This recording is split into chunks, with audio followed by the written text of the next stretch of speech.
Before 1861, Italy was not a united nation, but only, as the Austrian Chancellor Prince Metternich put it, a geographical expression.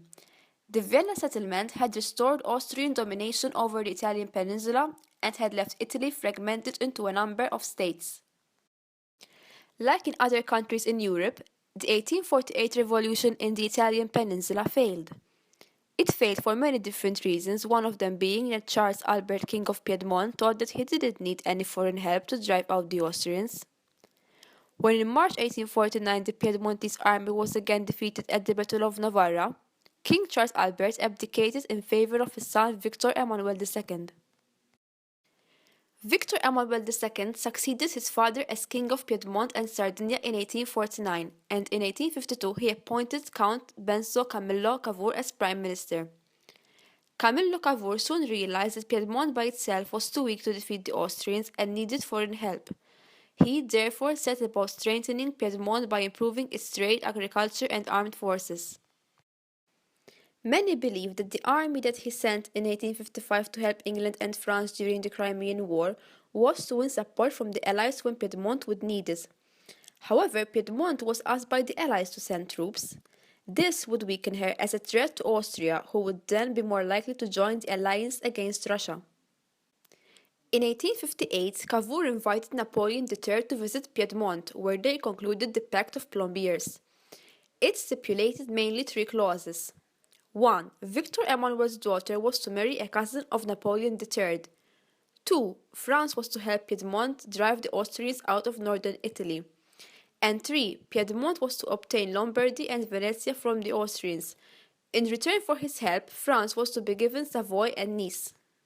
Napoleon III plays a very important role in the unification of Italy, as without him the Austrians would have never been able to leave the Italian peninsula.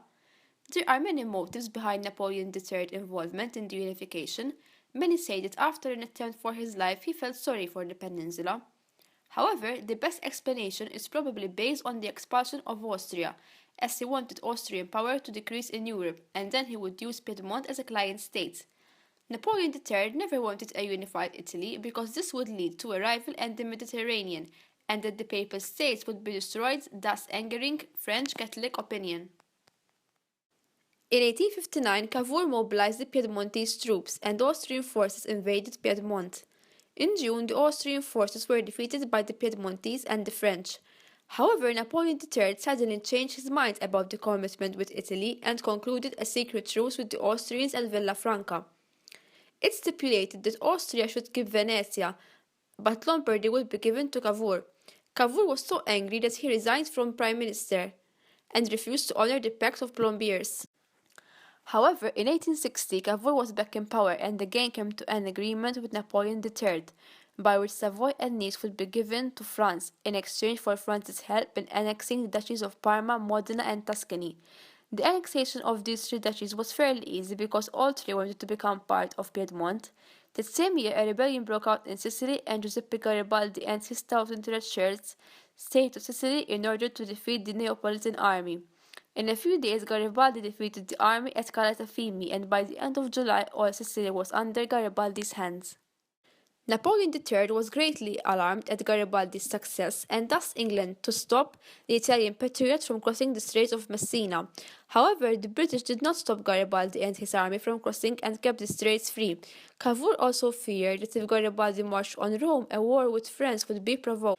Towards the end of 1860, Victor Emmanuel II met Garibaldi, where he handed over all of his conquests to the Piedmontese king.